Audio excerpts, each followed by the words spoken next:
కొన్ని నెలలుగా అంతరిక్షంలోనే చిక్కుకుపోయిన వ్యోమగాములు సునీత విలియమ్స్, బుచ్ విల్మోర్లు అనుకున్న దానికంటే ముందే భూమిపైకి తిరిగి రానున్నారు. కేవలం 8 రోజుల మిషన్ కోసం జూన్ 6న ఐఎస్ఎస్ కు వెళ్లిన వీరిద్దరూ వ్యోమనౌకలో హీలియం గ్యాస్ లీకేజ్ కారణంగా దాదాపు గత 8 నెలలుగా అక్కడే ఉండాల్సి వచ్చింది.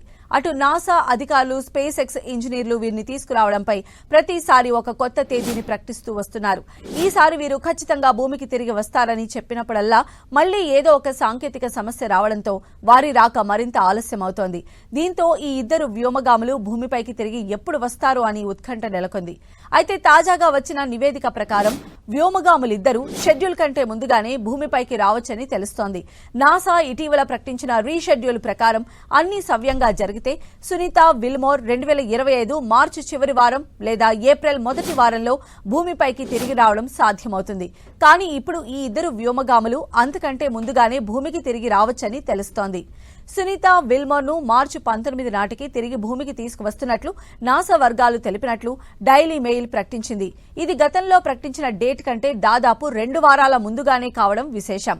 వ్యోమగాములు షెడ్యూల్ కంటే ముందుగానే తిరిగి రావడం అనేది స్పేస్ ఎక్స్ క్రూ 10 మిషన్ కోసం స్పేస్ క్రాఫ్ట్ డిప్లాయ్మెంట్ లో మార్పునకు సంబంధించినది. ఇదిలా ఉండగా వీరిని తిరిగి సురక్షితంగా భూమికి తీసుకొచ్చేందుకు స్పేస్ ఎక్స్ క్రూ 9 మిషన్ ను గత ఏడాది సెప్టెంబర్ 29న నాసా ప్రయోగించింది.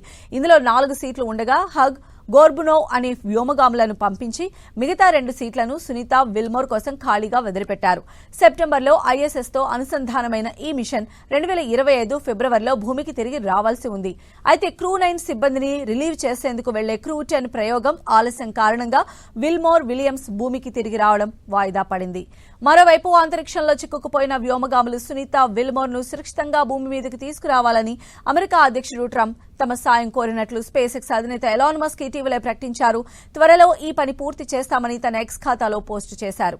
వ్యోమగాములిద్దరినీ తిరిగి భూమిపైకి తీసుకువచ్చేందుకు ఇంతకుముందు బైడెన్ ప్రభుత్వం ఎలాంటి ప్రయత్నం చేయలేదని, వారు చేసిన ఆలస్యం కారణంగానే వ్యోమగాములు ఇంతకాలంగా అంతరిక్షంలో ఎన్నో ఇబ్బందులు ఎదుర్కోవాల్సి వస్తోందని ఆరోపించారు.